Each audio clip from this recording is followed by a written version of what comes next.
जी अस्सलाम वालेकुम। कैब 7 आज के लेक्चर आगाज़ करते हैं। लेक्चर में 86। आज के लेक्चर के दो हिस्से होंगे।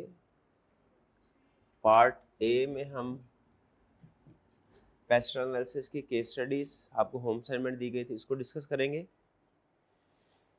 ये क्वेश्चन भी हम मज़ीद प्रैक्टिस करेंगे।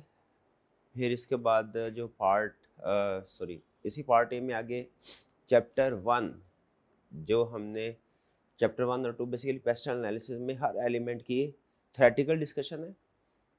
उसमें जो चैप्टर 1 में 3 एलिमेंट्स हैं, पॉलिटिकल, इकोनॉमिक, सोशल, इसकी डिस्कशन करेंगे। इसमें जो पॉलिटिकल फैक्टर्स है इसकी डिस्कशन हम कर चुके हैं थ्योरेटिकल, जिसमें ख़ास तौर पे हमने जो डिफरेंट मॉडल स्टडी किए थे, कैपिटलिस्ट इकोनॉमी और कम्युनिज्म या सोशलिज्म। और एक कंसेप्ट और स्टडी किया था हमने कि जिस तरह गवर्नमेंट बिजनेसेस को इन्फ्लुएंस करती है, उस तरह बिजनेस भी गवर्नमेंट को इन्फ्लुएंस करते हैं डिफरेंट टेक्निक्स के ज़रिए से, कोalition वगैरह के ज़रिए से। याद है ना ये कंसेप्ट, जिसमें गवर्नमेंट थ्रेट करती है फाइनेंशियल कि हम क्विट कर देंगे इस कंट्रीज़ को, फिर अपने स्टेक होल्डर के साथ मिलके कैंपेन रन करती है, और ये कुछ डिफरेंट टेक्निक्स। होम असाइनमेंट आपको दी गई थी। कल हमने पेस्टल एनालिसिस की प्रैक्टिस की थी, केस स्टडीज़ की। उसके बाद आपको होम असाइनमेंट दी गई थी। होम असाइनमेंट कितने स्टूडेंट्स ने किया, ज़रा हाथ उठाइएगा। शाबाश। अच्छा, आज हमारा लास्ट लेक्चर होगा। आज के लेक्चर के दो हिस्से हैं, इसमें थोड़ा सा ड्यूरेशन शायद ज़्यादा हो जाए, लेकिन ये हमारा लास्ट लेक्चर होगा। असाइनमेंट में से कोई क्वेश्चन पूछना चाहते हो पूछ लीजिए। जी जी, क्वेश्चन नंबर 2 पूछिए। कौन सा वाला पूछिएगा, ज़रा बोलिए।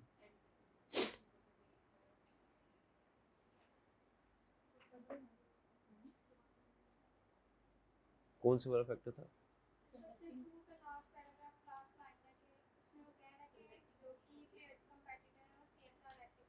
हाँ, जो की प्लेयर्स, हाँ इसमें थोड़ी सी करेक्शन है। क्वेश्चन नंबर 2 में लास्ट पैराग्राफ में वो ये कह रहा है कि जो की प्लेयर्स है वो CSR एक्टिविटीज़ में इन्वॉल्व है। ऐसे तो ये गालबन उसने एनवायरमेंटल में क्लासीफाई किया है, इसको सोशल में आना चाहिए। सोशल, ठीक है जी। और सर इसके साथ ही लिखा हुआ है कि मतलब ये रिन्यूएबल एनर्जी के लिए सीएसआर की एक्टिविटीज कर रहे हैं। रिन्यूएबल एनर्जी का भी उसने डिस्कशन किया हुआ है। सीएसआर एक्टिविटीज कर रहे हैं।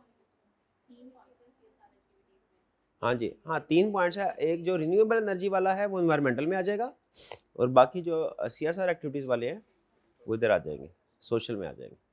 ठीक है।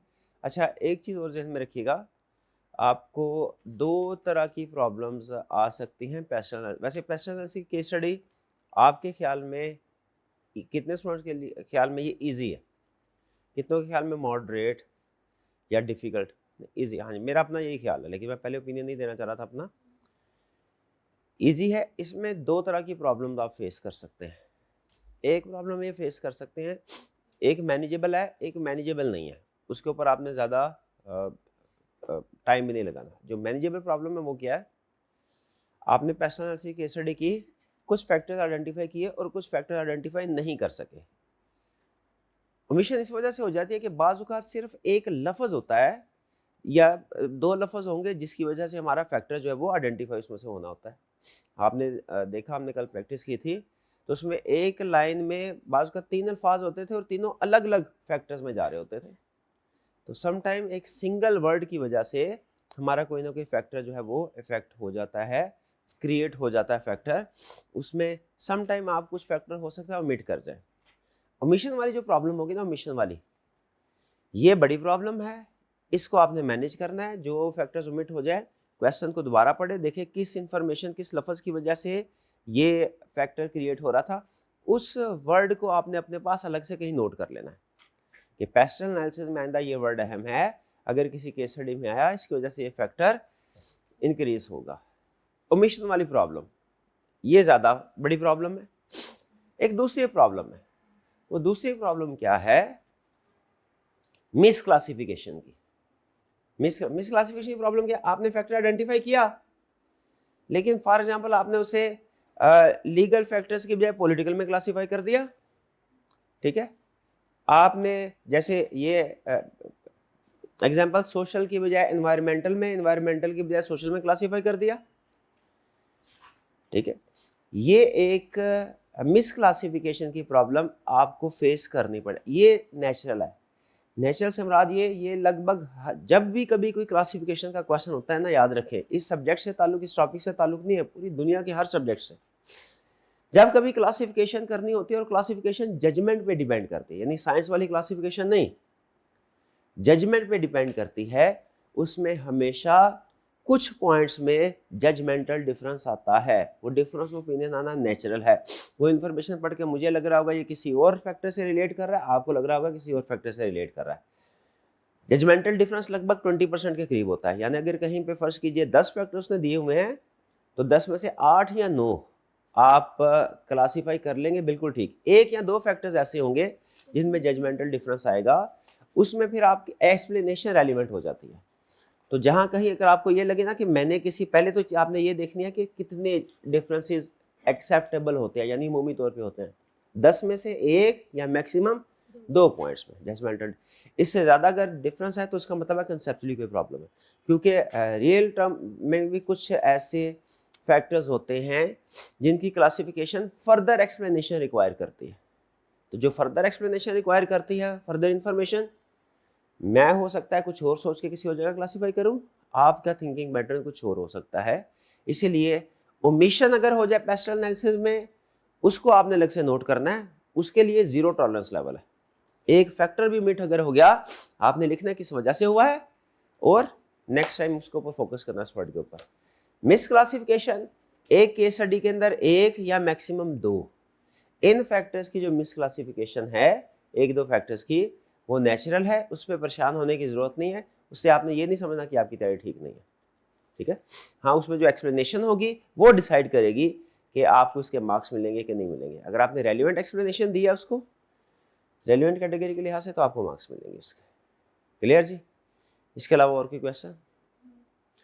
चलिए, अच्छा, एक और क्वेश्चन जो है वो एहतियातन प्रैक्टिस कर लेते हैं हम आज के लेक्चर में, पेस्टल एनालिसिस का, ठीक है। इसमें सिर्फ ये कैसे डिफरेंट है कल वाले क्वेश्चन से जो हमने प्रैक्टिस किए थे। 2 डिफरेंस है। एक तो ये कि इसके साथ उसने स्वॉट एनालिसिस को कंबाइन नहीं किया, ठीक है। जो लेटेस्ट उसकी अप्रोच है वो सेम क्वेश्चन को, केस को पेस्टल एनालिसिस से भी और फिर स्वॉट एनालिसिस से भी कहता है सॉल्व करो। और दूसरा, अगर आप नोट करें तो उसने पेस्टल का वर्ड यूज नहीं किया। कौन सा वर्ड यूज किया? पेस्ट। ये पेस्टल से पहले का वर्जन होता था पेस्ट एनालिसिस, ठीक है। यानी समझ लीजिए कि 20-25 साल पहले जो किसी कंपनी को एनालाइज करने के लिए जो फ्रेमवर्क यूज होता था, उसमें 4 एलिमेंट्स होते थे: political, economic, social, technological. Paste, उसको पेस्ट एनालिसिस बोलते थे। अब भी अगर ये पेस्ट एनालिसिस का वर्ड यूज करें, जो उम्मीद है करेगा नहीं, लेकिन अगर करे तो आपने 6 की बजाय 4 कैटेगरीज यूज करनी है। पेस्ट बोला एनालिसिस करने को, पेस्ट एनालिसिस ही बोलना है। इसमें होता क्या है, ऐसा नहीं है कि इसमें एनवायरमेंटल या लीगल फैक्टर्स नहीं होंगे, होते हैं, लेकिन एनवायरमेंटल फैक्टर्स हैं उनको हम सोशल में क्लासीफाई करते हैं कि एनवायरमेंटल कंसर्न या सोशल कंसर्न, ये हमारा प्रिजम्पशन होती है। तो अगर पेस्ट एनालिसिस बोले तो जितने भी एनवायरमेंटल फैक्टर्स होंगे जो पेस्टल में अलग कैटेगरी बनती है, यहाँ पे क्या करेंगे आप उनको सोशल में क्लासीफाई कर देंगे। और जो लीगल फैक्टर्स होंगे, गैस करें वो किस कदर क्लासीफाई होंगे? पॉलिटिकल में। शाबाश, क्योंकि जो लॉ है वो गवर्नमेंट इशू करती है। तो ये जेहन में रखिएगा अगर वो पूछे। अब उम्मीद है पेस्ट एनालिसिस पूछेगा नहीं, लेकिन चूंकि है क्वेश्चन प्रैक्टिस करने के लिए, तो इसीलिए आपको बता दिया। क्लियर? आइए अब क्लासिफिकेशन करते हैं। अब आपने मुझे इन्हीं 4 टाइप्स में क्लासिफिकेशन करके देनी है इंफॉर्मेशन की। कह रहा आइडेंटिफाई द एनवायरमेंटल फैक्टर। अच्छा, यहाँ पे बाजू का क्वेश्चन जेहन में ये भी आता है कि उसने एनवायरमेंटल फैक्टर बोला है, तो एनवायरमेंटल फैक्टर से मुराद तो सिर्फ एक ही एनवायरमेंटल एलिमेंट ही हमने डिस्कस करना है? नहीं, अगर वो एक ही फैक्टर डिस्कस करना था तो पेस्ट क्यों बोलता? एनवायरमेंटल से मुराद वो जेनेरिक वर्ड में उसने बोला ओवरऑल एक्सटर्नल फैक्टर्स, जो मैक्रो इकोनॉमिक फैक्टर्स हम जिसे बोलते हैं, macro overall, external to company. Flavour समय US based fast food chain has gained worldwide recognition due to unique taste, exemplary ambience and economy meals.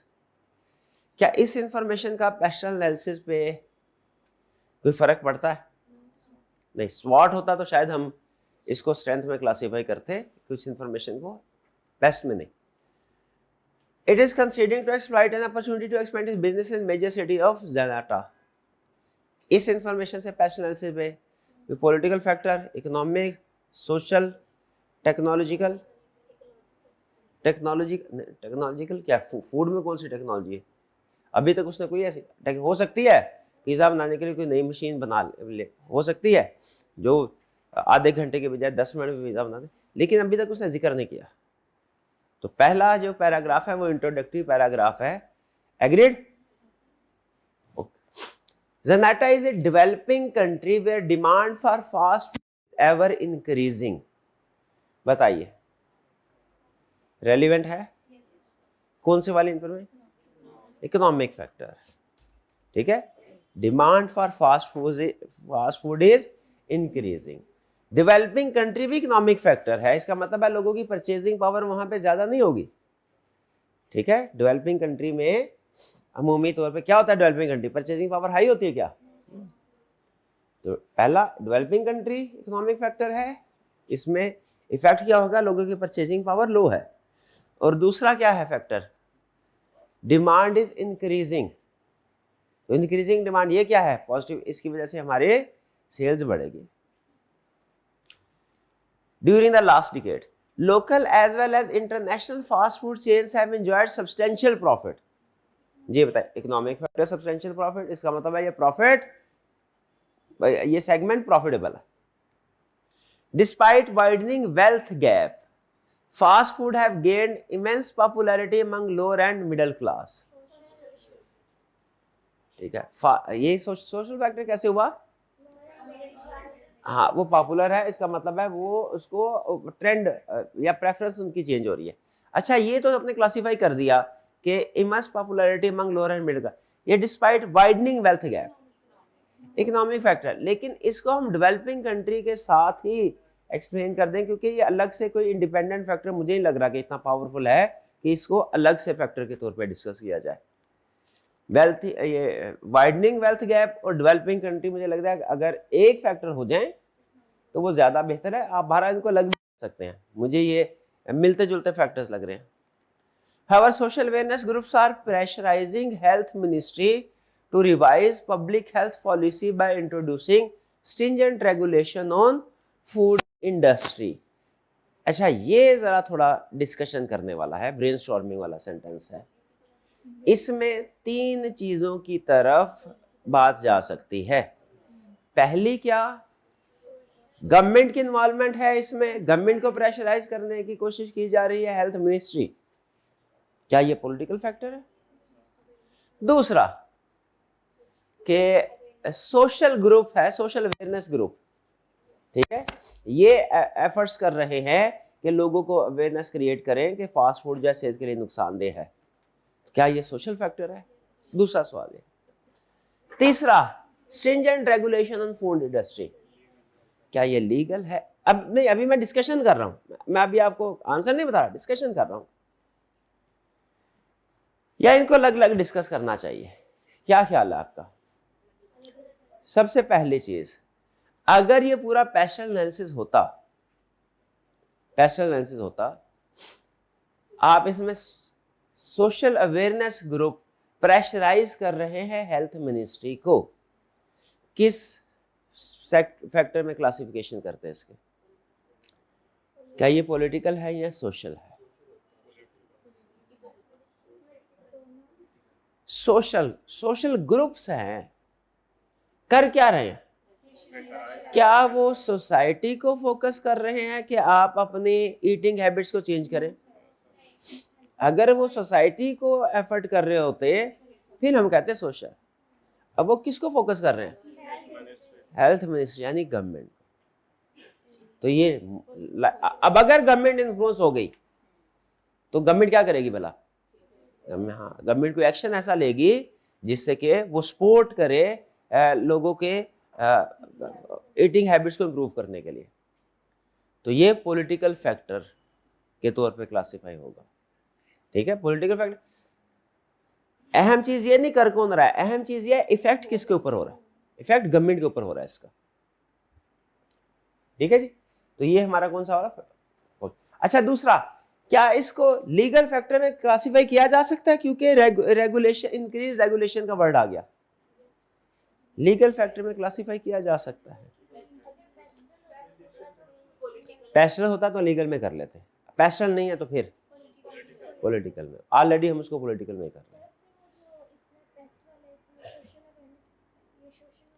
Social awareness अभी वो create कर ही नहीं रहे। अब देखें यहाँ पे उसने कहा हुआ है, जो इन्फॉर्मेशन दिया वो ये है कि सोशल अवेयरनेस ग्रुप जो है वो गवर्नमेंट को फोकस कर रहे हैं। अगर हमें वो इस तरह की ज़्यादा सी इंडिकेशन दे देता ना कि सोशल अवेयरनेस ग्रुप जो है वो जनरल पब्लिक को भी इन्फ्लुएंस कर रहे हैं, एडवर्टाइज कर रहे हैं, कम्युनिकेट कर रहे हैं, तो हम इसको सोशल फैक्टर में ले। अब ये मोर लाइकली पॉलिटिकल फैक्टर है सोशल की निस्बत, क्योंकि उनका फोकस अवाम नहीं है, उनका फोकस गवर्नमेंट है इस वजह। ठीक है, और रेगुलेशन में भी मैं थोड़ा सा मुख्तात हूँ, मैं इसको पैस्टल एनालिसिस होता तो लीगल रिक्वायरमेंट्स में क्लासिफाई ना करता। अगर पैस्टल क्यों ना करता भला, गैस कर सकते हैं, थोड़ा मुख्तात अप्रोच रखता, करने को डिस्कस कर सकते हैं, अगर आपके पास खास तौर पे फैक्टर्स कम हो डिस्कस कर सकते हैं। क्यों, अभी रेगुलेशन इशू नहीं हुई, अभी रेगुलेशन इशू नहीं हुई, वो कैंपेन रन कर रहे हैं सोशल मीडिया क्या आप रेगुलेट कर रहे हैं इस इंडस्ट्री को, हुई नहीं, लेकिन बहरहाल इसको इंक्लूड किया जा सकता है, क्योंकि इन फ्यूचर तो ये एक रेलिवेंट फैक्टर हमारे बिजनेस को अफेक्ट कर सकता है अगर ये कामयाब हो गए तो हमें इस इंफॉर्मेशन को बिजनेस डिसीजन करते हुए इग्नोर नहीं करना चाहिए, कर सकते हैं। तो इन शॉर्ट इस एक सेंटेंस के अंदर 3 फैक्टर है। अगर हम कंप्लीट पैस्टल एनालिसिस की बात करें, नंबर 1 सोशल अवेयरनेस ग्रुप हैं जो प्रिज्यूमेबली गवर्नमेंट को इन्फ्लुएंस कर रहे हैं ना, तो कोई ना कोई सोशल मीडिया कैंपेन भी कर रहे होंगे, लोगों पे भी काम कर रहे होंगे, इस वजह से ये सोशल में भी इंक्लूड किया जा सकता है। फिर इसके बाद चूंकि गवर्नमेंट को इन्फ्लुएंस कर रहे हैं, कोशिश कर रहे हैं कि आप इस इंडस्ट्री को रेगुलेट प्रमोट करें, इस इंडस्ट्री के बारे में अपनी पॉलिसी चेंज करें, तो ये पॉलिटिकल फैक्टर भी है। और तीसरे नंबर पे रेगुलेशंस की बात कर रहे हैं, तो ये लीगल फैक्टर में भी आ सकता है, यानी एक सेंटेंस 3 फैक्टर्स में जा सकता है, लेकिन जो रीजन है वो डिफरेंट होगी, ये अहम चीज है। रीजन समझ आ रही है, डिफरेंट होगी। मैं to be on safe side इसमें जो सबसे ज्यादा क्लियर फैक्टर है यानी पॉलिटिकल फैक्टर, मैं इसको क्लासिफाई करूंगा। सोशल और लीगल वाले को मैं डिस्कस नहीं करूंगा। सोशल को किस लिए नहीं डिस्कस कर रहा, क्योंकि क्वेश्चन में उसने फोकस नहीं करवाया कि जनरल पब्लिक को भी कम्युनिकेट कर रहे हैं। लीगल को किस लिए डिस्कस नहीं कर रहा, क्योंकि क्वेश्चन में उसने ये नहीं बताया कि इशू हो चुकी है या लाइकली टू बी इशूड है, एहतियातन। लेकिन याद रखें, अगर इसको इंक्लूड कर देते तो गलत नहीं होगा, किसी क्वेश्चन में इंक्लूड हुए भी हुए, किसी क्वेश्चन में ये चीजें इंक्लूड हुई भी हुई है। मतलब इस हद तक कि लाइकली है एक रेगुलेशन गवर्नमेंट पास कर देगी, अभी पास नहीं की, क्या लीगल फैक्टर में इंक्लूड कर दे, बिल्कुल किया होगा, कर सकते हैं, मना नहीं कर रहा। लेकिन मैं हाँ, क्योंकि मुझे लग रहा है शायद इसके बगैर ही मैं रेलिवेंट मतलब काफी फैक्टर आइडेंटिफाई कर लूंगा, लेकिन अगर नहीं तो आप कर सकते, बल्कि आप ये हैबिट आप इंक्लूड करें, क्योंकि एग्जाम में ज्यादा लिखना बहरहाल बेहतर ही है। क्लियर, ज्यादा लिखने के नेगेटिव मार्क्स नहीं होते, इवन जो आपने ज्यादा लिखा वो गलत भी हो गया ना, नेगेटिव मार्क्स नहीं है, ज्यादा से ज्यादा वही क्लियर होगा। आप फैक्टर लिख लें, क्योंकि जो लेटेस्ट अप्रोच है उसमें वो फैक्टर्स ज्यादा पूछ रहा है। आपको पता है 0.75 मार्क दे, तो ये टोटल 12 मार्क्स हैं, तो इसका मतलब है ये कोई 15-16 तक बात हो जाएगी कम से कम। तो आप इसको क्लियर हो गया ये सेंटेंस। आगे चलता है, government is offering tax holidays to encourage foreign investment. Tax holidays किधर जाएगा, टैक्स पॉलिटिकल्स में टू इनकरेज फॉरेन, और इकोनॉमिक में भी जाएगा। शाबाश, ठीक है। एक फैक्टर कैसा हो सकता है, एक इंफॉर्मेशन 2 फैक्टर को अफेक्ट करे, बिल्कुल हो सकता है। तो जहां पे ऐसा हो वहां पे आपने क्या करना है, दोनों जगह पे डिस्कस कर लें, ज्यादा लिखना बेहतर होता है, आई कैप रिक्वायर भी कर रहा है। अगर इसकी रीजन इकोनॉमिक में क्या, वो तो हमने कल डिस्कस की थी, टैक्स एग्जेम्पशन या टैक्स कट की वजह से कॉस्ट ऑफ बिजनेस कम हो जाएगी। यही होता है ना, यही नहीं डिस्कस करना है। पॉलिटिकल में बताइए क्या रीजन होगी? हाँ, गवर्नमेंट फॉरेन इन्वेस्टमेंट को सपोर्ट कर रही है, इनकरेज कर रही है। This incentive is strongly being opposed by local business community. जी बताइए, social factor, local business community जो है वो उसको, बिजनेस कम्युनिटी है क्या, बिजनेस कम्युनिटी को मैं नया बिजनेस और लोकल बिजनेस इंपोर्ट कर रहे हैं, हाँ ठीक है। Social, in the past few years Zeneta has seen high inflation rate. बताइए क्या है? मैं सर मैं यही सोच रहा था, लेकिन किस वजह से सोचा था ये बता दो। क्योंकि उसने लोकल कम्युनिटी बिजनेस की शेयर किया जो हमारे कंपेटिटर्स हैं, तो इससे ये असल में इंफॉर्मेशन मिल रही है मुझे, मिल रही थी। This is strongly being post bye local business community की बजाय कंपेटिटर बेसिकली कर रहे हैं। तो क्या ये इकोनॉमिक इंडिकेटर्स में आ सकता है? आ सकता है, आ सकता है, लेकिन उसने चूंकि वो कम्युनिटी की इंडिकेशन दी है, तो उसका मतलब है ये एक वाइड स्प्रेड इशू होगा, इसलिए मैं इसको सोशल एलिमेंट्स की तरफ लेके गया हूँ। Zeneta has seen high inflation rate, बताइए क्या है? Economic, government is considering to raise minimum wage rate, political भी होगा और इकोनॉमिक भी होगा। इकोनॉमिक कैसे होगा मेरे भाई बताइए? अभी टैक्स वाला सवाल जिन्होंने पूछा था,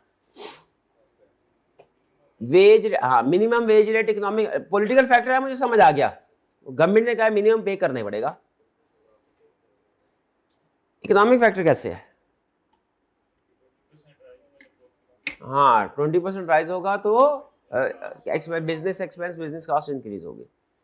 burger Buddy, a leading local fast food chain, is gaining popularity because of its social contribution, advance technology, use of social media, mobile application for promotional activity. ये भी इंटरेस्टिंग लाइन है। इस पूरे क्वेश्चन के अंदर एक ये लाइन इंटरेस्टिंग थी जिस पर थोड़ी ब्रेनस्टॉर्मिंग करनी पड़ी, यानी वो यूं कह लीजिए वो स्टेटमेंट जिससे मल्टीपल फैक्टर सामने आते हैं। एक लाइन ये थी, हाउएवर सोशल अवेयरनेस, यहां तक, और दूसरी लाइन ये है, गैस करें ये कहां क्लासिफाई होगी?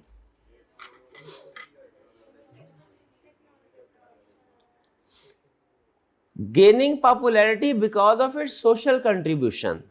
बताइए, हम अगर ये काम कर रहे होते सोशल कंट्रीब्यूशन, कहां क्लासिफाई होता? सोशल फैक्टर में होता ना। कंपैरेटर यही काम कर रहा है, बताइए क्या है?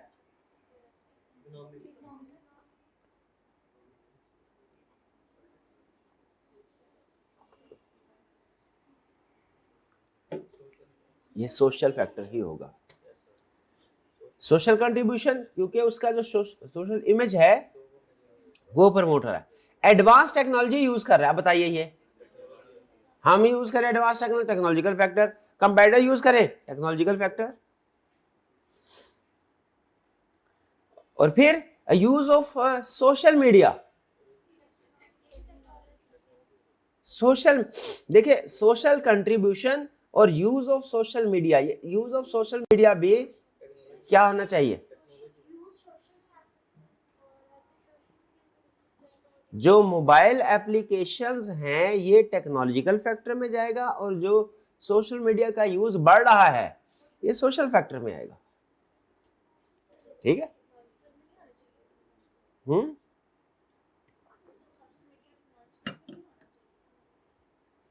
दो चीजें, पहला सोशल मीडिया यूज हो रहा है, लोगों का ट्रेंड बढ़ रहा है, मतलब ये सोशल फैक्टर। कैसे यूज हो रहा है?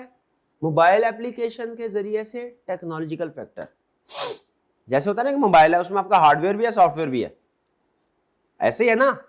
बज़ाहिर आम बंदे के लिए वो एक चीज है, लेकिन आपको पता है कि हार्डवेयर अलग है सॉफ्टवेयर अलग है। उसी तरह मोबाइल इस्तेमाल हो रहे हैं, टेक्नोलॉजिकल फैक्टर।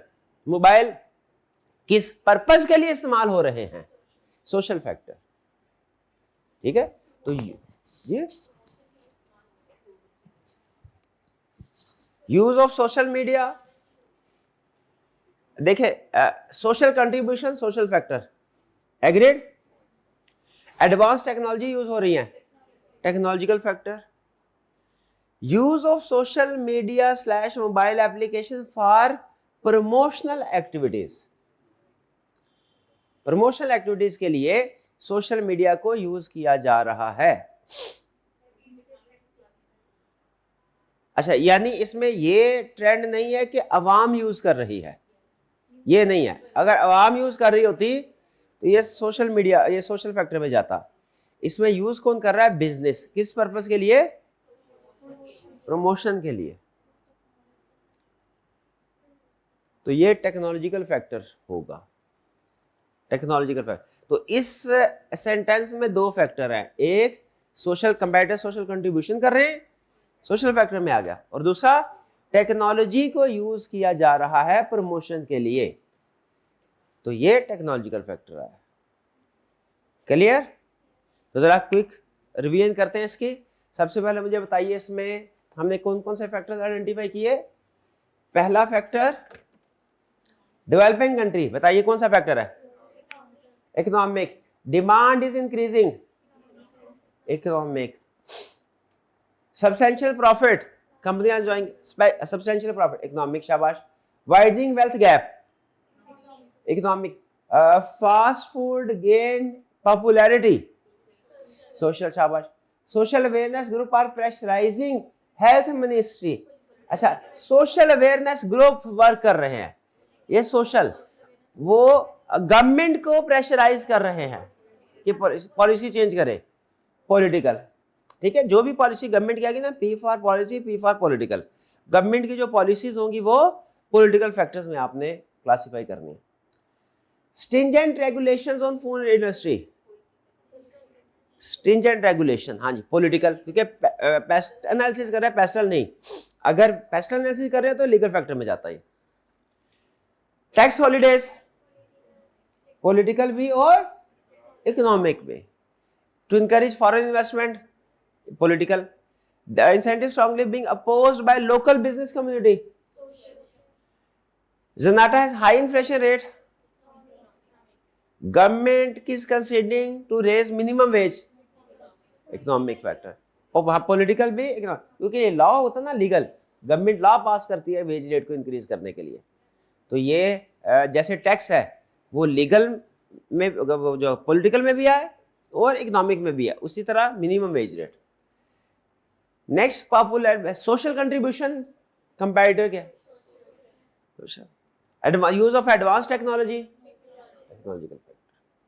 क्लियर जी? कोई प्रॉब्लम? हाँ, एक दो में कोई आपको पता है मिसक्लासिफिकेशन का होता है, एक जजमेंटल डिफरेंस होता है, वो मैंने आपके साथ शेयर किया। ओवरऑल इस केस स्टडी के साथ कंफर्टेबल हैं? मोर देन 80% करेक्ट क्लासिफिकेशन कर सकते हैं फैक्टर्स की? जी भाई। रीजन आपने सिंपल लिखनी है भैया, कि इसका बिजनेस में क्या इस्तेमाल होगा, क्या इफेक्ट होगा। जितने सिंपल और शॉर्ट लिखेंगे रीजन उतना बेहतर है। ठीक है, अगर बुक में फर्ज कीजिए कोई लॉन्ग सेंटेंस लिखा भी हुआ है, सिंपल टू द पॉइंट, इसकी वजह से बिजनेस पे पॉजिटिव इंपैक्ट होगा, नेगेटिव, बिजनेस की कॉस्ट बढ़ेगी, कम होगी, बिजनेस की सेल बढ़ेगी या कम होगी, ऐसे सोचे। सिंपल, बिजनेस के लिए अच्छा है कि बुरा, ये क्वेश्चन आपने सोचना है और उसको एक्सप्लेन कर देना है कि क्यों अच्छा या क्यों बुरा है। इन्वायरमेंटल फैक्टर्स में आइडेंटिफाई नहीं करने, हाँ उससे पूछे नहीं है। पेस्ट ऐसे ये भी स्टार्ट में डिस्कस कर चुका हूं मैं। यहाँ पे इन्वायरमेंटल फैक्टर का मतलब पेस्टल एनालिसिस के इन्वायरमेंटल फैक्टर्स नहीं हैं, नहीं है। इससे मुराद है एक्सटर्नल फैक्टर, क्योंकि पेस्टल एनालिसिस बेसिकली एक ऐसा मॉडल है जो कंपनी के अंदर फोकस नहीं कर रहा, कंपनी के बाहर की चीज़ों को फोकस कर रहा है। तो यहाँ पे इन्वायरमेंट फैक्टर का वर्ड है जेनेरिक सेंस में, कि कंपनी के बाहर के जो फैक्टर्स हैं उनको वैल्यूएट करो। क्योंकि अगर इन्वायरमेंटल फैक्टर्स जो पेस्टल वाले क्लासीफाई करने होते हैं हमने, तो वो यहाँ पे PEST के साथ आगे EL जरूर लिखता। इसका ये मतलब अगर आप समझे कि सिर्फ इन्वायरमेंटल फैक्टर ही क्लासीफाई करने हैं सर, ना पॉलिटिकल करने ना इकोनॉमिक, तो उसने पेस्ट का लफ्ज़ क्यों लिखा? सिर्फ इन्वायरमेंटल फैक्टर। इस तरह एक और वर्ड यूज कर सकता है, मैक्रो इकोनॉमिक फैक्टर्स आइडेंटिफाई करें। मैक्रो इकोनॉमिक का जो वर्ड है ये भी खास तौर पे पेस्टल एनालिसिस के लिए यूज किया जाता है। क्लियर जी? चलिए, ये थी हमारी पेस्टल एनालिसिस की केस स्टडीज। कंफर्टेबल है? ओके, अब हमारा सिर्फ थ्योरेटिकल पोर्शन रह गया है। कौन से वाला? सिर्फ थ्योरेटिकल पोर्शन। एमसीक्यू पूछ सकता है या शायद कोई छोटा मोटा कंसेप्ट पूछ ले। जो रिसेंट ट्रेंड है उसके मुताबिक मेरा नहीं ख्याल कि कोई कंसेप्ट पूछेगा थ्योरेटिकल कंसेप्ट इसमें से, लेकिन बहरहाल एमसीक्यूज क्वेश्चन सेट कर सकता है, उसके लिए तैयारी करनी है हमने।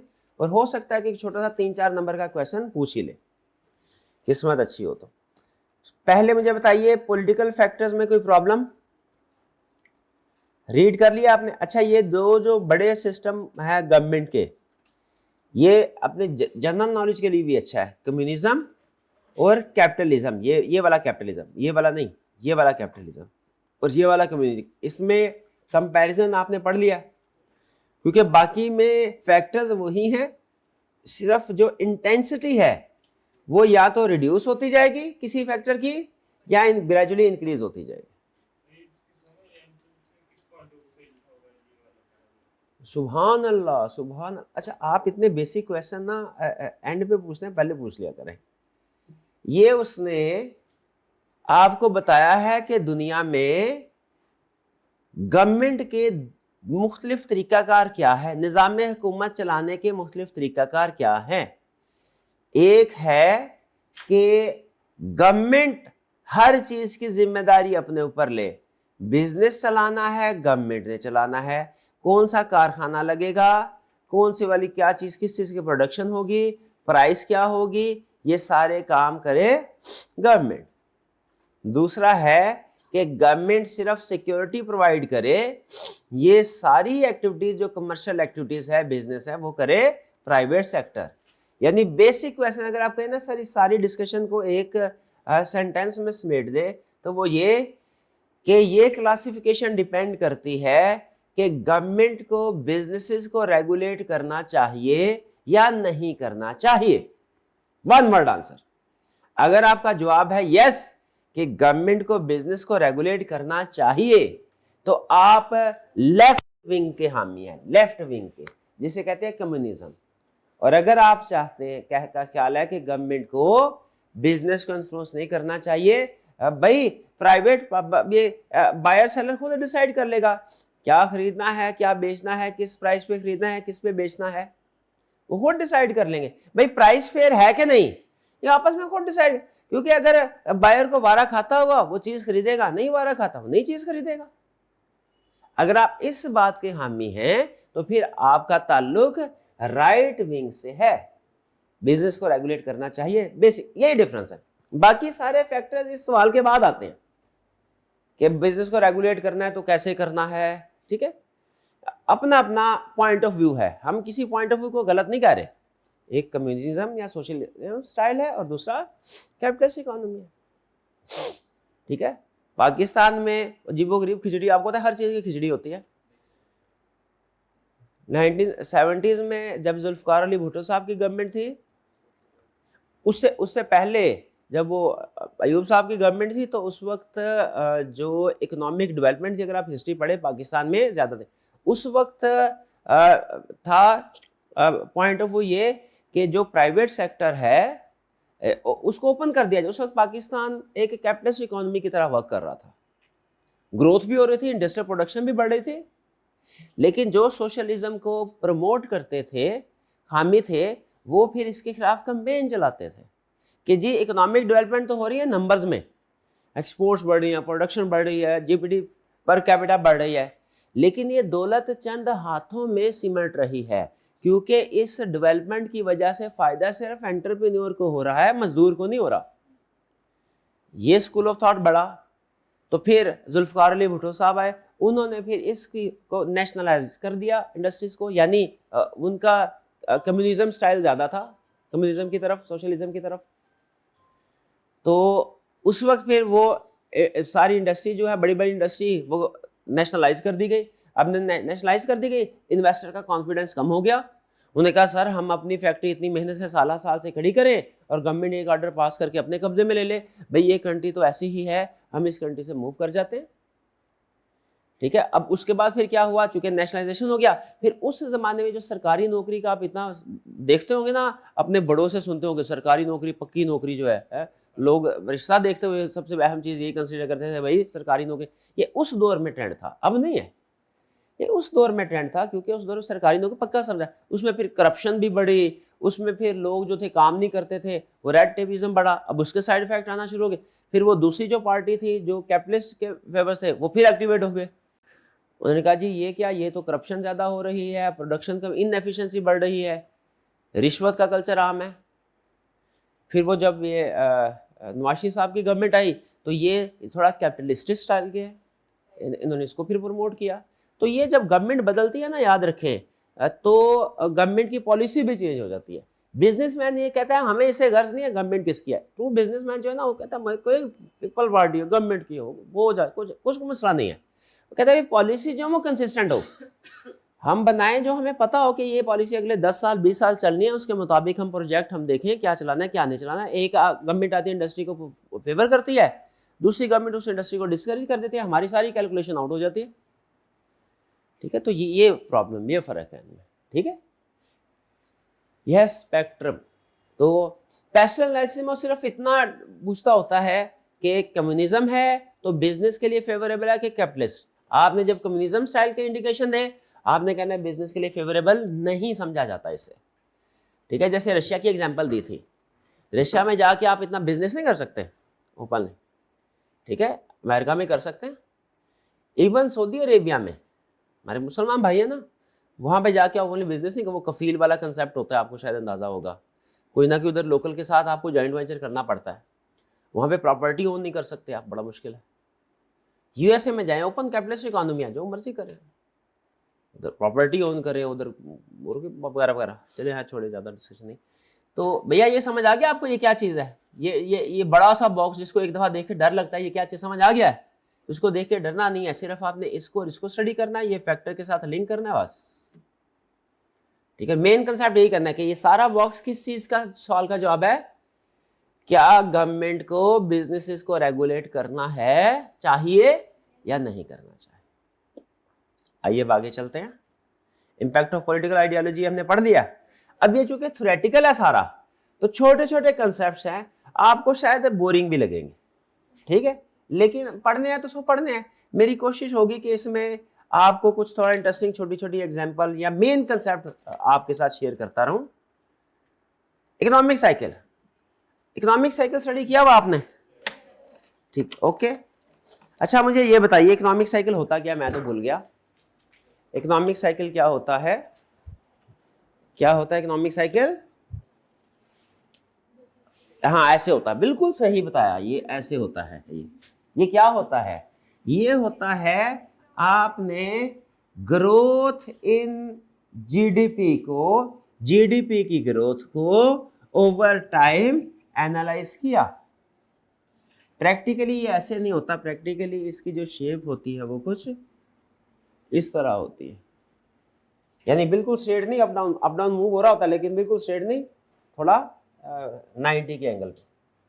90 का एंगल तो 45 का होता है, 45 का, 90 का तो सीधा होता है, ऐसा ही है, 45 इस एंगल पे। इसमें ये इसको क्या बोलते हैं? ठीक, ये क्या है? Recession, recession. ठीक है, ड्रॉप। और ये जो डाउनवर्ड होता है ये क्या है? हाँ ये रिसेशन है। क्या उसने बताया? Boom, recession, depression, recovery. हाँ इसको रिसेशन बोला। ये है हमारा बूम, ये रिसेशन, डाउनवर्ड, ये क्या है? डिप्रेशन, या इसके अल्टरनेट टर्म्स भी आप यूज करते हैं, डिप्रेशन है। और इसके अलावा रिकवरी, रिकवरी, ये रिकवरी है, ये रिसेशन है। बेसिक कंसेप्ट क्या सिखाएगा आपको? जिस कंट्री में इन्वेस्टमेंट करने जाना है आपने देखना है इकोनॉमिक साइकिल किस फेज में उनमें है, इन्वेस्टमेंट करो। रिसेशन में, डिप्रेशन में है, निकल जाओ। जो इकोनॉमी रिसेशन या डिप्रेशन में होगी उसमें इन्वेस्टमेंट नहीं करनी, वहां से निकल जाना। गुड। क्या सिर्फ यही एक फैक्टर है जीडीपी का, कि कंट्री की जीडीपी क्या है जो हमें कंसीडर करना चाहिए? नहीं, और भी फैक्टर है। अच्छा, बाकी एक बड़ा इंटरेस्टिंग कंसेप्ट आपको सिखा रहा है, ये समझ आ गया ना इकोनॉमिक साइकिल की 4 स्टेजेस, और कौन सी स्टेज बिजनेस के लिए फेवरेबल है? बूम और रिकवरी भी, और कौन सी फेवरेबल नहीं है? रिसेशन और डिप्रेशन। ठीक है, गवर्नमेंट फिर कोशिश करती है, बाकी इकोनॉमिक्स में आपने पढ़ा होगा, गवर्नमेंट मॉनेटरी पॉलिसी और फिस्कल पॉलिसीज करने से कोशिश करती है कि इस इकोनॉमिक साइकिल में रिसेशन या डिप्रेशन से निकाले मुल्क को।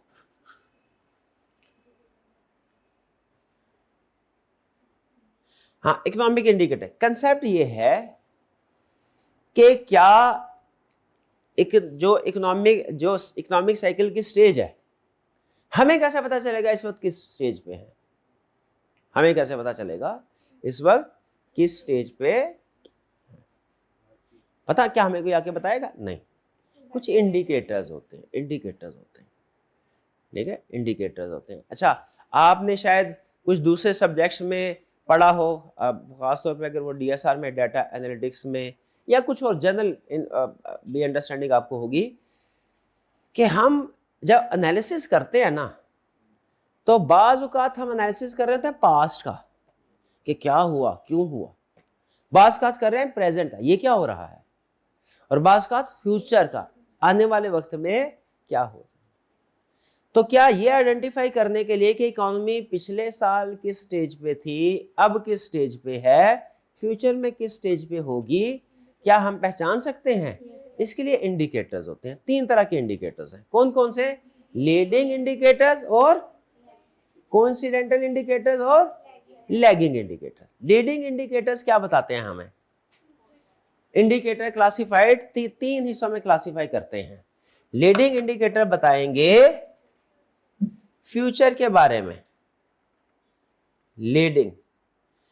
कोइंसिडेंट इंडिकेटर्स हमें बताते हैं करंट इकोनॉमी किस साइकिल से गुजरी, और लैगिंग इंडिकेटर्स पास्ट के बारे में। शाबाश, लीडिंग, हाँ, फ्यूचर कब होगी, फ्यूचर में। अच्छा, तीनों का एनालिसिस कर सकते, लेकिन जरा मुझे बताएं आपके लिए एज बिजनेसमैन कौन से फैक्टर सबसे ज्यादा अहम है? एग्जाम पॉइंट ऑफ से तो तीनों पढ़ने हैं, लीडिंग भी, कोइंसिडेंटल भी और लैगिंग भी, पास वाले भी। एज बिजनेसमैन आपके लिए कौन से अहम होंगे? लीडिंग। भाई फ्यूचर में क्या होने वाला है ये ज्यादा अहम है। पास्ट में चाहे डिप्रेशन भी हो, करंट रिसेशन डिप्रेशन भी हो, फ्यूचर में क्या ये अहम। तो कौन से अच्छा, अब इसमें ये रटे वाला पॉइंट है, कंसेप्ट बता दिया आपको, आगे जो फैक्टर्स हैं वो रटे वाले। हाँ, आगे चल के उसने आपके चैप्टर को कुछ इन्हीं फैक्टर्स को डिटेल में एक्सप्लेन किया।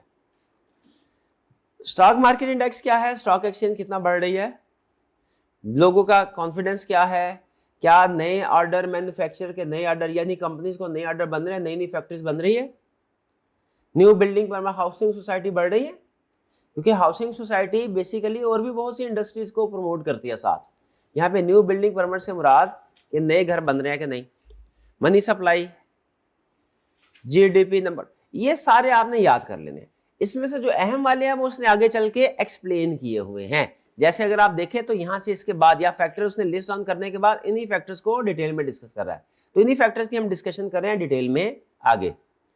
जैसे एक फैक्टर है स्टॉक, अब वो आपसे कैसे क्वेश्चन पूछ सकता है, वो आपको कोई लिस्ट दे के इन फैक्टर्स की पूछ सकता है, बताओ ये लीडिंग है, ये कोइंसिडेंटल है, या कि ये लैगिंग है।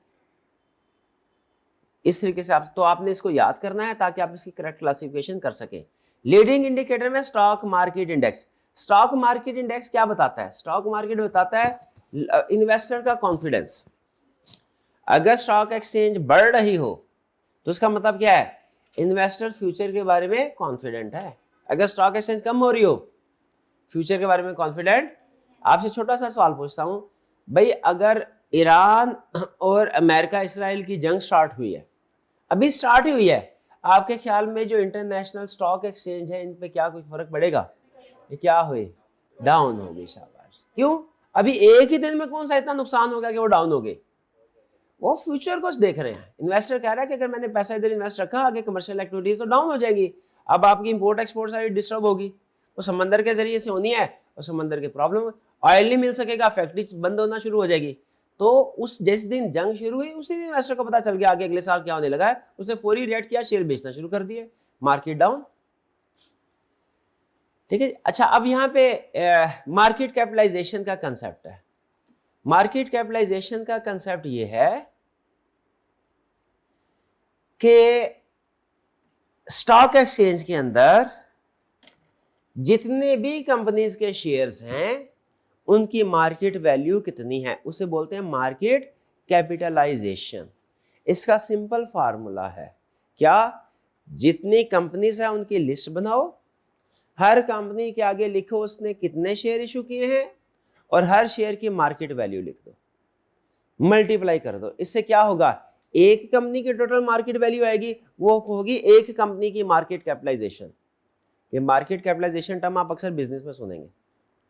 और जब सारी कंपनीज की मार्केट कैपिटलाइजेशन ऐड कर देंगे वो क्या होगा, उस स्टॉक एक्सचेंज की मार्केट कैपिटलाइजेशन। ठीक है। और आपको हैरानी होगी, शायद हैरानी नहीं होगी बल्कि आप तो आती होंगे कि पूरे पाकिस्तान स्टॉक एक्सचेंज की मार्केट कैपिटलाइजेशन यूएसए की कुछ कंपनी, एक सिंगल कंपनी की मार्केट कैपिटलाइजेशन से कम है। कम है बोले, जिस तरह पूरे पाकिस्तान की इनकम को मिला लें तो यूएसए के एक बंदे की कम है।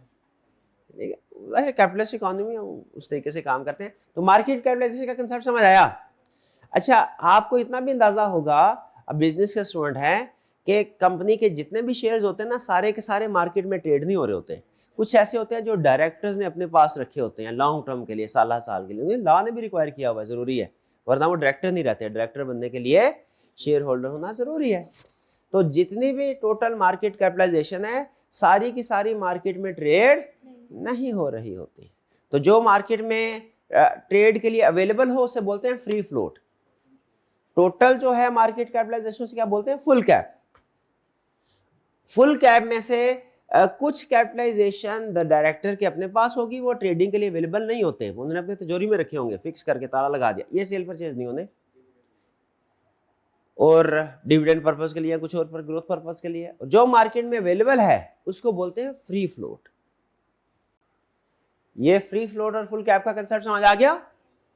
चलिए आगे चलते हैं। नेक्स्ट फिर है स्टॉक एक्सचेंज इंडेक्स। जब हम मेजर करते हैं, आपने बिग फोर फर्म का नाम तो सुना होगा। बिग फोर, हाँ बेचारे 3, 2 अब आस्ता कम हो रही, चले छोड़ो इसको, हम उस तरफ नहीं जाते। बिग फोर फर्म में आपके ख्याल में हमारे जितने भी ट्रेनी स्टूडेंट्स हैं, सबसे ज्यादा खपत उनकी या वो जो जाते हैं वो किन फर्म में होते हैं, बिग फोर। इसकी वजह उनका साइज है।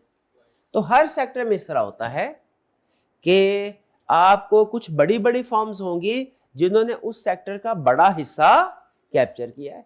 जैसे अगर बेवरेजेज इंडस्ट्री की बात करें हम, तो उसका जो बड़ा हिस्सा है वो कोक पेप्सी ने कैप्चर किया हुआ है। दूसरी कंपनीज भी है लेकिन उनका शेयर छोटा है। तो उसी तरह स्टॉक एक्सचेंज में लगभग इस वक्त मेरा ख्याल है कुछ 600 से ऊपर कुछ कंपनीज होंगी लिस्टेड पाकिस्तान स्टॉक एक्सचेंज में। उनमें से जो 85% बिजनेस है वो टॉप की 100 बड़ी कंपनीज का है, 100 बड़ी कंपनीज का है।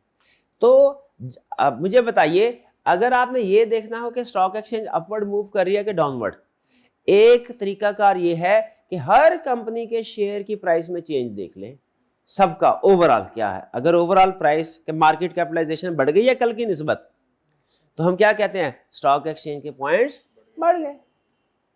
अगर आज की जो मार्केट कैपिटलाइजेशन है सारी कंपनीज की, वो फर्ज कीजिए कि 10,000 खरब है और अगले दिन हो गई 11,000 खरब, तो हम क्या बोलेंगे कि जो स्टॉक एक्सचेंज है वो 10% पॉइंट्स बढ़ गए। अगर कल 50,000 पॉइंट्स थे तो हम आज कहेंगे आज 55,000 पॉइंट से बढ़ गए। वो जब पॉइंट्स बढ़ते हैं, सुना ना, इतने पॉइंट्स बढ़ गए, इतने, वो क्या बढ़ रहा कम रहा होता भला, मार्केट कैपिटलाइजेशन, मार्केट वैल्यू। क्या सबकी ऐड करके उसके ऊपर कैलकुलेशन बेस करनी चाहिए कि 100 की, टॉप 100, क्योंकि टॉप 100 भी 85% पिक्चर तो शो कर देती है। ठीक है, तो इसीलिए ये KSE 100 इंडेक्स क्या होता है, ऐसे PSX 100 इंडेक्स भी बोलते हैं कि 100 इंडेक्स का मतलब है पाकिस्तान स्टॉक एक्सचेंज की जो टॉप की 100 कंपनीज है जो कि पूरे बिजनेस को के 85% को रिप्रेजेंट कर रही हैं, उनमें क्या चेंज आया PSX। लेकिन एक और इंडेक्स होता है, R इंडेक्स भी होता है, मार्केट में ना डिफरेंट पैरामीटर्स अवेलेबल हैं। टॉप 30 का एनालिसिस करना है, जैसे हम क्लास में बात करते हैं टॉप 3 स्टूडेंट कौन से हैं क्लास के, फिर कहते हैं टॉप 10 स्टूडेंट्स कौन से हैं, टॉप 20 कौन से, इस तरह अपने अपनी हाँ जी पैरामीटर। तो उसी तरह अगर हम स्टॉक एक्सचेंज में जाके कहें कि सर टॉप 30 कंपनीज कौन सी है, उसे कहेंगे KSE 30 इंडेक्स। 100 कौन सी है, KSE 100 इंडेक्स। ऑल कंपनीज का अगर एनालिसिस करें क्या बोलेंगे, ऑल शेयर इंडेक्स। ठीक है, ये आपको टर्म समझ आ गई।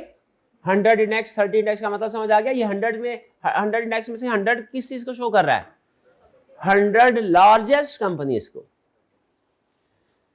अच्छा अब सुने बिजनेस पॉइंट ऑफ व्यू से स्टॉक एक्सचेंज का और बिजनेस डिसीजन का क्या ताल्लुक है, बताइए। अब ये तो सारी डिस्कशन होगी ना, मेन पॉइंट के ऊपर डिस्कशन सारी है, बिजनेस डिसीजन करने के लिए सीख रहे हैं। स्टॉक एक्सचेंज का बिजनेस से कोई ताल्लुक है, क्या ताल्लुक है,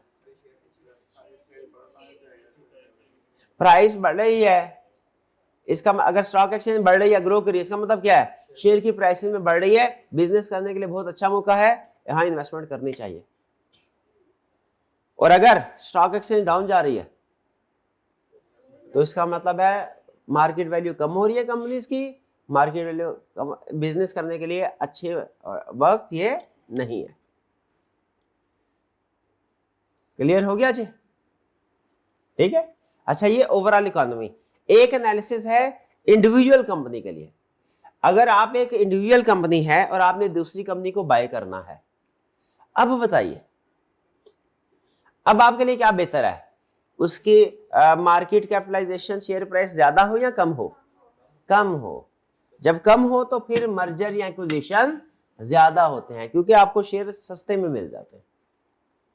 ठीक है, इसलिए सबक क्या सिखाया उसने, अगर मार्केट डाउन जा रही हो ना तो नई फैक्ट्री नया बिजनेस स्टार्ट करना सूटेबल नहीं है। लेकिन अगर आपने किसी कंपनी को खरीदना है ना स्टॉक एक्सचेंज में, शेयर्स खरीदने हैं, उसके लिए वो सूटेबल है। क्यों भला, वो आपको शेयर सस्ते में मिल जाएंगे।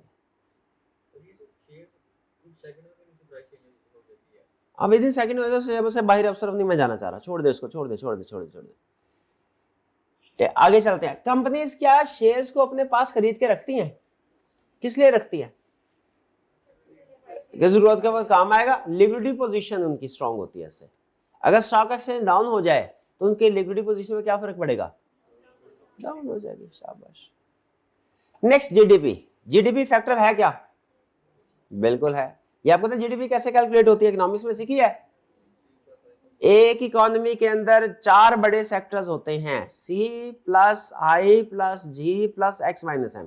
कंज्यूमर गुड्स की कंजम्पशन, इन्वेस्टमेंट गुड्स की कंजम्पशन, गवर्नमेंट की कंजम्पशन और इंपोर्ट एक्सपोर्ट। ये सारे समझ लीजिए 4 पिलर्स हैं इकोनॉमी के।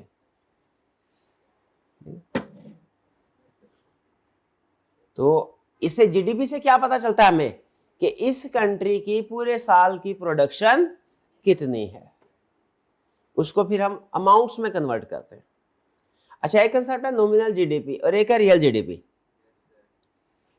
एक कंट्री ने पूरे साल में फर्ज कीजिए एक सेब प्रोड्यूस किया जिसकी कीमत 10 रुपए थी पिछले साल, इस साल भी उसी क्वालिटी का सेम सेब प्रोड्यूस किया, अब इन्फ्लेशन की वजह से इसकी कीमत 12 रुपए है। क्या हम ये कह सकते हैं जीडीपी बढ़ गई? नॉमिनल टर्म्स में लग रहा है जीडीपी बढ़ गई, रियल टर्म्स में जीडीपी, तो 2 टर्म यूज होती है, नॉमिनल जीडीपी और रियल जीडीपी। नॉमिनल जीडीपी है जिसमें इन्फ्लेशन की एडजस्टमेंट नहीं हुई, और रियल जीडीपी कौन सी है? तो कौन सी वाली जीडीपी का मेजरमेंट बेहतर है, नॉमिनल या रियल? नॉमिनल में इन्फ्लेशन इंक्लूड होती है। हाँ जी, मैंने क्या बोला, माइनस होती है। मैंने क्या बोला, ऐसे बोला मैंने नहीं बोला। यार तेरी मेहरबानी थोड़ी देर चुप कर जाए यार, है मेहरबानी, मुझे लेक्चर किसी पार लगाने दे। मैंने बोला ये नॉमिनल जीडीपी में इन्फ्लेशन माइनस होती है, रियल जीडीपी में बोला कि नॉमिनल जीडीपी में इन्फ्लेशन इंक्लूड होती है, उससे वो एक ट्रू इंडिकेटर नहीं होता। हमें इन्फ्लेशन का कंपैरिजन करना चाहिए रियल जीडीपी की बेस पे after adjustment of inflation. Inflation क्या, इन्फ्लेशन एक ऐसा पैरामीटर है या चीज है जिसके ऊपर नजर रखनी चाहिए हमें? इन्फ्लेशन होती क्या है?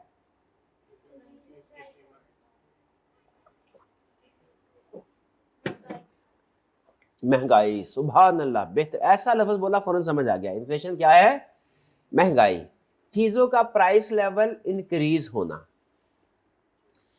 बिजनेस के लिए क्या इसका इंपैक्ट है? ये हमारे लिए अहम चीज ये है। कह रहे हैं बिजनेसेस रिसोर्सेज के लिए ज्यादा पे करेंगे, और फिर जब उन्हें रॉ मटेरियल महंगा मिलेगा, जब उन्हें रॉ मटेरियल महंगा मिलेगा, बिजनेसमैन याद रखे, पेट्रोल की कीमत 50 रुपए हो या 500 हो या 5000 रुपए लीटर हो, और बिजनेसमैन हमेशा प्रॉफिट में रहेगा। बोले क्यों? हाँ, क्योंकि इनपुट की प्राइस बढ़ेगी, वो उस लिहाज से आउटपुट की प्राइस बढ़ाता रहेगा, बढ़ाता रहेगा। तो अल्टीमेट बर्डन किसके ऊपर शिफ्ट होता है भला? इंडिविजुअल्स के ऊपर, और खास तौर पे उस कंज्यूमर के ऊपर जो कि एम्प्लॉय है। क्योंकि अगर कंज्यूमर खुद भी किसी ना किसी दूसरे सेक्टर में बिजनेसमैन है तो क्या करेगा? वो अपनी चीजों की प्राइस उधर बढ़ा देगा। तो बिजनेसमैन महंगाई से इतना इफेक्टेड, शोर मचाते हैं वो, क्योंकि थोड़ा आर्जी तौर पे डिस्टर्बेंस होती है, लेकिन सबसे ज्यादा इफेक्ट किस पे होता है भला? जिनकी इनकम फिक्स होती है, वो कौन है? एम्प्लॉयज। इसलिए कोशिश करनी है आपने एम्प्लॉय ना ही बने तो बेहतर है। बिजनेसमैन बनना एम्प्लॉय बनने से बेहतर है। आगे चलते हैं। हाँ, बस यही बात कर रहा है। इम्प्लीकेशन फॉर सोसाइटी क्या है? कह रहा है जब इन्फ्लेशन बढ़ेगी, जो inflation result in shift of economic wealth. कैसे? बारोअर्स गेन। यानी मुझे बताइए इन भाईजान, अब इन्फ्लेशन का इफेक्ट बता रहा है, बारोअर पे क्या होगा और सेवर लैंडर पे, लैंडिंग पे क्या होगा। इन्फ्लेशन बढ़ गई, पहली चीज मुझे ये बताइए, दो मुख्तलिफ कंसेप्ट है बता रहा हूं। इन्फ्लेशन बढ़ गई, इकोनॉमी के अंदर लोग बैंकों से लोन ज्यादा लेंगे कि यानी बोरोइंग ज्यादा करेंगे कि डिपॉजिट ज्यादा करेंगे? जब रेट ऑफ इंटरेस्ट रेट बढ़ गया, इंटरेस्ट रेट बढ़ गया, डिपॉजिट ज्यादा, क्योंकि इंटरेस्ट ज्यादा मिल रहा है। बोरिंग कम करेंगे क्योंकि उन्हें ज्यादा पैसे देने पड़ रहे हैं। ओके, इन्फ्लेशन की वजह से मुझे बताइए, मैंने इन भाईजान से 1 लाख रुपया आज उधार लिया, 1 साल के बाद वापस कर दिया, लेकिन उस 1 साल में इन्फ्लेशन 100% बढ़ चुकी थी, चीजों की कीमतें डबल हो गई थी। बताइए कौन फायदे में रहा? बारोअर के लैंडर? लैंडर वो है जिसने लोन दिया, बारोअर ने लोन लिया, बारोअर फायदे में रहा। क्योंकि रियल टर्म में, अगर नॉमिनल टर्म में देखें तो मैंने 1 लाख लिया और 1 लाख ही वापस किया, लेकिन रियल टर्म में देखें मैंने 1 लाख लिया, 50,000 वापस किए, क्योंकि जो साल पहले 1 लाख था आज उसकी कीमत क्या है? 50। ये कंसेप्ट समझा रहा है कि जब इन्फ्लेशन होगी तो जो बारोअर है वो गेन करेगा, उसे फायदा होगा, और जो लैंडर्स हैं या सेव करने वाले हैं वो लूज करेंगे। आपने अगर 5 लाख रुपया संभाल के रखा, हमारे अक्सर जो लोग होते हैं जो इतने फाइनेंशियल इंटेलिजेंस या फाइनेंशियल एजुकेशन नहीं होती उनमें, वो क्या करते हैं? पैसे को बचा बचा के रखते हैं। उससे क्या करते हैं भाई? 1 लाख रुपया बचा लिया, हर महीने 10-10 हजार बचा रहे हैं, वो साल बाद 1 लाख बढ़, 2 साल बाद 2.5 लाख हो गया, 5 साल बाद 10 लाख हो गया, उन्हें लगता है बढ़ रहे हैं, लेकिन इसमें बढ़ नहीं रहे होते। क्यों भला? इन्फ्लेशन होता है। तो आपके लिए छोटी सी एडवाइस है, छोटी सी एडवाइस, कि आप महीने में 10,000 भी बचाए ना, उससे आपने करेंसी की फॉर्म में नहीं रखना, पूरी जिंदगी के लिए सूद याद रख लें। ठीक है, आसान तरीन हल स्टॉक एक्सचेंज में भी करना। वो हर बंदा नहीं कर सकता स्टॉक एक्सचेंज में। स्टॉक एक्सचेंज में पढ़े लिखे आप लोग कर सकते हैं, आम बंदा नहीं। तो आम बंदा क्या करे? छोटे छोटे पैसे जमा करे, गोल्ड लेता रहे।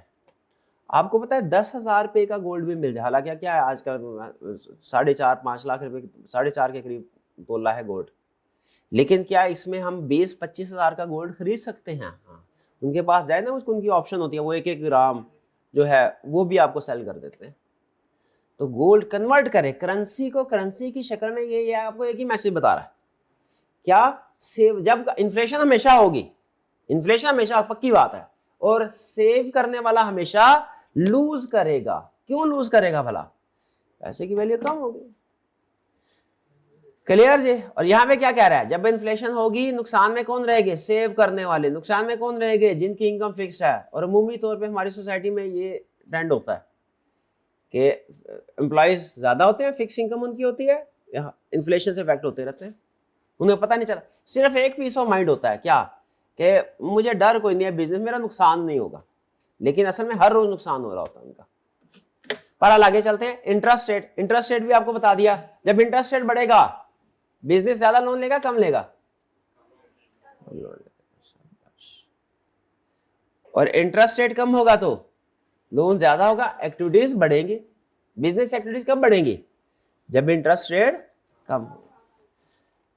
अनएम्प्लॉयमेंट, अनएम्प्लॉयमेंट क्या है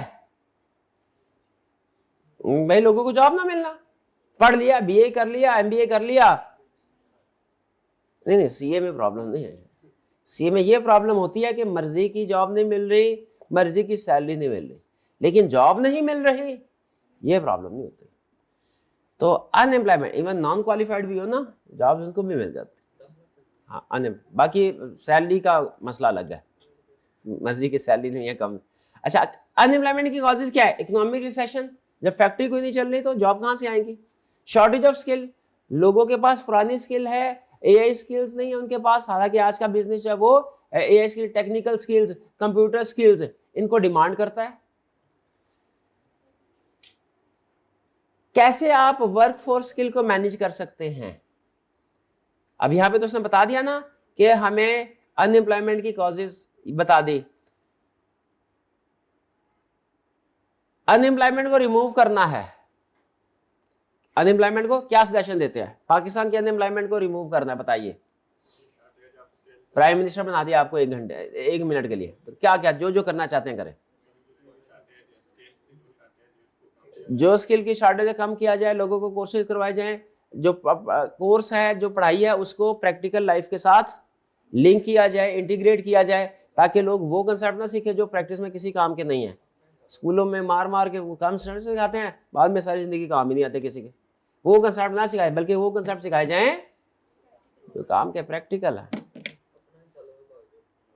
implication of high unemployment, high unemployment होगी तो क्या होगा, सोसाइटी के लिए डैमेज है, स्किल वेस्ट होगा।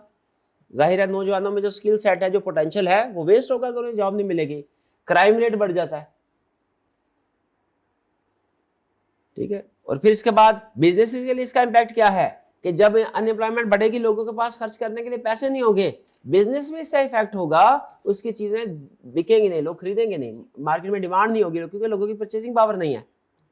लोग महंगी चीजें खरीदने के बजाय सस्ती चीपर अल्टरनेटिव की तरफ ज्यादा जाएंगे। लोकल फर्म्स को ज्यादा फायदा होता है इंटरनेशनल, क्योंकि लोकल फर्म जो है वो चीप मार्केट को कर लेती है मैनेज। बैलेंस ऑफ पेमेंट क्या वाला, कंट्री का दूसरी कंट्री के साथ जो ट्रांजैक्शंस होती हैं, लेन देन होता है, उसका नाम है बैलेंस ऑफ पेमेंट। कि पाकिस्तान की इंपोर्ट कितनी है और एक्सपोर्ट कितनी। अगर पाकिस्तान की एक्सपोर्ट ज्यादा हो तो हम कहेंगे बैलेंस ऑफ पेमेंट सरप्लस है, और अगर इंपोर्ट ज्यादा हो तो डेफिसिट है। हिस्ट्री में सिर्फ 2 साल ऐसे हैं पाकिस्तान का बैलेंस ऑफ पेमेंट सरप्लस में है, वरना ये क्या होता है, यानी इंपोर्ट ज्यादा ही होती हैं और एक्सपोर्ट कम ही होती है। क्या करना चाहिए अगर शॉर्टेज है तो, सॉरी ये डेफिसिट है तो,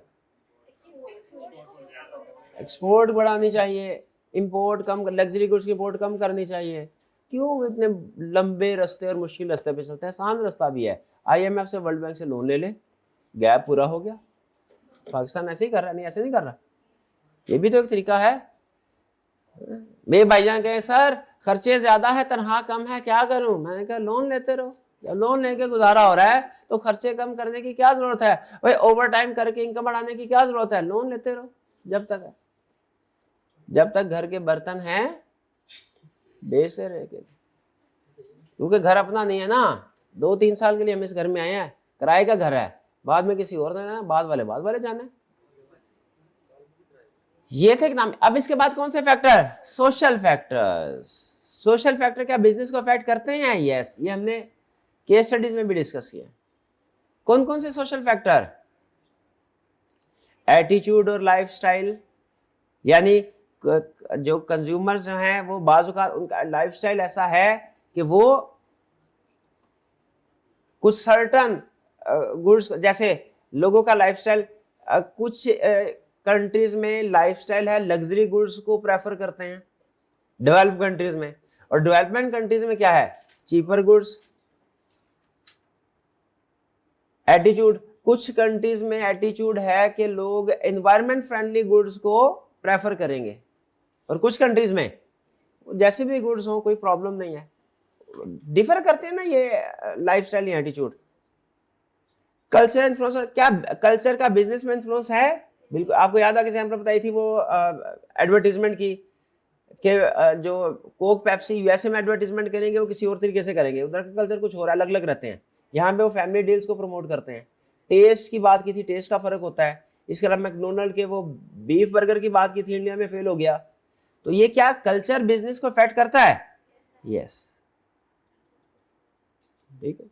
फिर social culture values and ethics, फिर इसके अलावा एथिक्स भी, honesty, integrity, trustworthy, loyalty, fairness, ये भी बिजनेस को, ये कल्चर का हिस्सा होते हैं। अब जापान की अगर आप देखें बात करें तो क्या वहां पे honesty, integrity, trustworthiness, loyalty, fairness, responsibility अपनी कि towards economy, towards each other, उसका लेवल और पाकिस्तान का क्या एक जैसा है? वो एक था एनजीओ थी गालिबन, उसने एक्सपेरिमेंट किया, मुख्तलिफ मुल्कों में जाके उन्होंने पब्लिक प्लेस पे कुछ मोबाइल जो थे ना, कुछ 10-15 हज़ार वाले मोबाइल वो रख दिए, मोबाइल के साथ ही एक कागज़ उन्होंने लपेट दिया, उसके ऊपर मोबाइल के ओनर का नाम पता लिख दिया और पब्लिक प्लेस पे रख दिए कि ज़रा चेक करते हैं कंट्री का एथिक्स लेवल क्या है, कितने मोबाइल एग्जैक्ट ओनर तक पहुंच जाते हैं। अब आपको बताने की ज़रूरत नहीं है कि पाकिस्तान में कितने पहुंचे होंगे, ठीक है।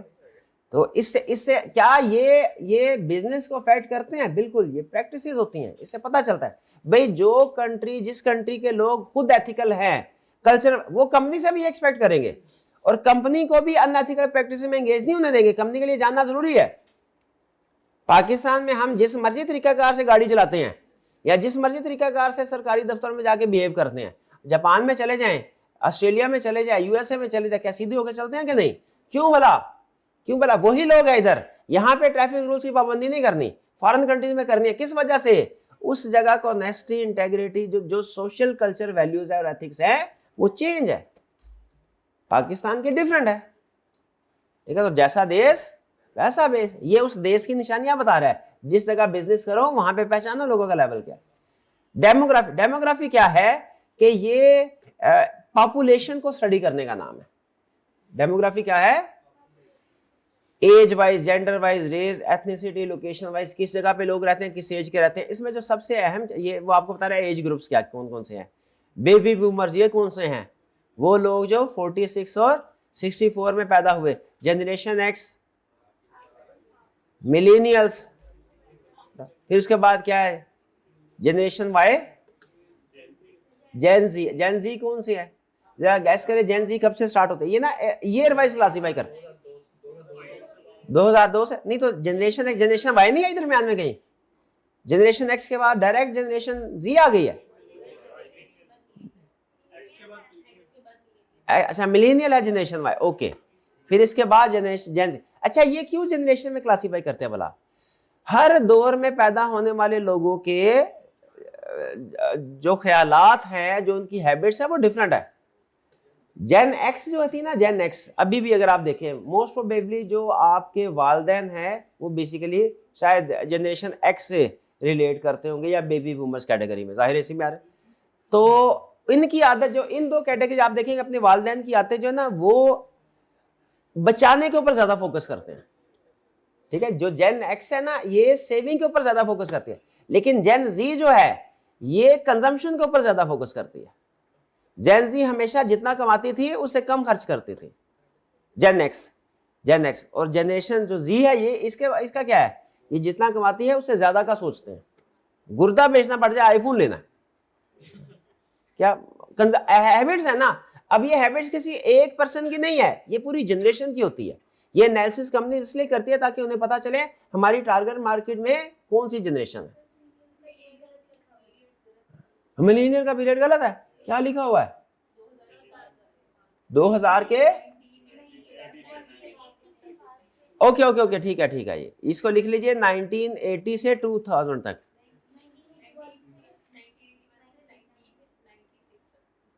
हाँ जी 90, वही 1980 के बाद से लेके 2000 तक कर लेंगे, इतना कोई हार्ड एंड फास्ट रूल नहीं है, 3-4 साल से 96 तक कह रही हैं आप, 96 कर लें। मिलेनियल्स को करें 1981 से। कंसेप्ट आपको बताना है क्या, एज ग्रुप से की स्टडीज कंपनी करती है, ठीक है। क्यों बोला, एक एज ग्रुप यानी उस एरिया में, उस एरा में जो पैदा होने वाले लोग हैं उनकी बाइंग हैबिट्स या कंजम्पशन हैबिट्स मिलती जुलती होती है। जनरेशन एक्स की हैबिट्स कुछ और होंगी, मिलेनियल्स की हैबिट कुछ और होंगी। एथनिसिटी एंड नेशनैलिटी के किसी एक मुल्क के अंदर दूसरे मुल्क के रहने वाले लोग कितने हैं,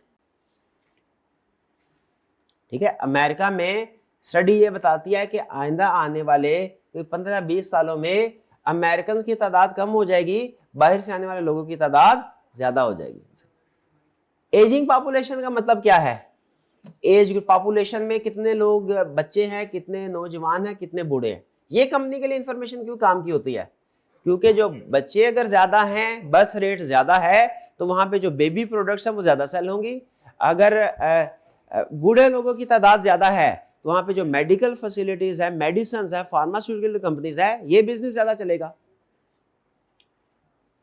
ठीक है। खासतौर पे आगे चल के एक जगह वो कंसेप्ट बताता है, ये government policy for demographic change, ये इसमें ये कंसेप्ट के बहुत से जो डेवलप्ड कंट्रीज है ना, इनमें बर्थ रेट कम है, डेवलपिंग कंट्री में बर्थ रेट ज्यादा है।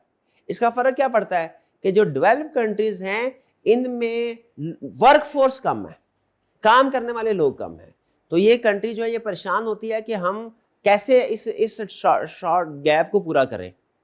तो फिर कैसे पूरा करते हैं भला, इमिग्रेशन पॉलिसीज को नरम करें, ताकि इधर उधर से जो है जो स्किल्ड लेबर जो है उनके पास आए, या अनस्किल्ड लेबर तो उससे काम करवाए, अपना काम चलाएं। और क्या तरीकाकार हो सकता है, अपने सिटीजन को इनकरेज करते हैं, रिटायरमेंट एज बढ़ा देते हैं, रिटायरमेंट ज्यादा काम करने को इनकरेज करते हैं, ठीक है। और बर्थ के केस में इंसेंटिव बढ़ा देते हैं कि भाई जिसके 2 बच्चे होंगे उसको ये इंसेंटिव मिलेगा, छुट्टियां मिलेंगी, पे रेज होगा, वगैरह वगैरह वगैरह। इस तरह के इंसेंटिव्स गवर्नमेंट की तरफ से अनाउंस होते हैं ताकि वो जो बर्थ रेट की वजह से गैप है वर्कफोर्स का वो कम हो सके। Wealth distribution, income and social wealth distribution में क्या कि अगर एक इकोनॉमी में अमीर तर लोग हैं, एक कैटेगरी अमीर लोगों की, एक गरीब की, क्या फर्क पड़ता है हमें ये फैसला करने में कि कितने अमीर कितने गरीब है। जो अमीर होंगे वो लग्जरी गुड्स को बाय करेंगे, और जो मिडिल क्लास होगी फॉर एग्जांपल वो क्या करेगी, वो कंपैरेटिवली अफोर्डेबल गुड्स की तरफ फोकस करेगी। हेल्थ स्टाइल को देखा जाता है, जैसे हेल्थ से बड़ा क्या वो हेल्थ कॉन्शियस है कि नहीं। अगर हेल्थ कॉन्शियस है तो जंक फूड, फास्ट फूड वगैरह की तरफ नहीं आएंगे। अगर हेल्थ कॉन्शियस नहीं है तो फिर फास्ट फूड का बिजनेस खूब चलेगा। आज की केस स्टडी भी हमने की थी। लेवल ऑफ एजुकेशन से क्या फर्क पड़ता है, यस। अमेरिका में एडवर्टीजमेंट एक तो ये है ना, वो फैमिली कल्चर को सामने रखते हैं, एजुकेशन को भी सामने रखते हैं। डेवलप्ड कंट्रीज में जो एडवर्टीजमेंट होगी उसका तरीकाकार डिफरेंट होगा। जो डेवलपिंग कंट्री में एडवर्टीजमेंट होती है वो बिल्कुल समझाना पड़ता है हम क्या कहना चाह रहे हैं। अक्सर आप यूएसए की एडवर्टीजमेंट देखें, शायद हमें समझ भी ना आए वो कहना क्या चाह रहा था। बाज़ औक़ात ऐसा होता है ना कि मूवीज भी ऐसी होती हैं, वो पता नहीं चलता, क्योंकि हमें उस लेवल पे सोचने की आदत नहीं है। हमें तो उस लेवल पे सोचने की आदत है, ये कहानी शुरू हुई, ये विलन था, इसने हीरो की फैमिली में जुल्म किया, फिर उसके बाद हीरो बड़ा हुआ, उसने अपने जुल्म का बदला लिया, ये कहानी समझ आ जाती है हमें। उनकी जो होती है ना टाइम ट्रैवल वाली स्टोरी होती है, कोई और साइकोलॉजिकल की थेरीज के ऊपर, बटरफ्लाई इफेक्ट के ऊपर बात कर, वो समझ नहीं आती हमें। लॉ एंड ऑर्डर सिचुएशन क्या रेलिवेंट फैक्टर है बिजनेसेस के लिए। 90s में वो जो MQM और वो जो दूसरा गैंग शैंग होते थे, ऑपरेशन होते थे, तो वहां पे क्या उनकी वजह से बिजनेसेस के ऊपर फर्क पड़ा। क्या फर्क पड़ा, वहां से बिजनेस शिफ्ट हो गए। उनका जी लॉ एंड सिचुएशन खराब है वहां पे। हम रात को दुकान बंद करके घर जा रहे होते हैं, रास्ते में कोई बंदा आके हमसे लूट लेता। चलिए जी आगे चलते हैं। बस ये तो ये हमने चैप्टर 1 किया कंप्लीट। लेक्चर का ये हिस्सा यहाँ पे खत्म करते हैं, ब्रेक लेते हैं। थोड़ी देर के बाद हम अपने सिलेबस का लास्ट थ्योरेटिकल चैप्टर स्टार्ट करेंगे। ये पीईएस से रिलेट करता था, वो किससे रिलेट करेगा? TL tell.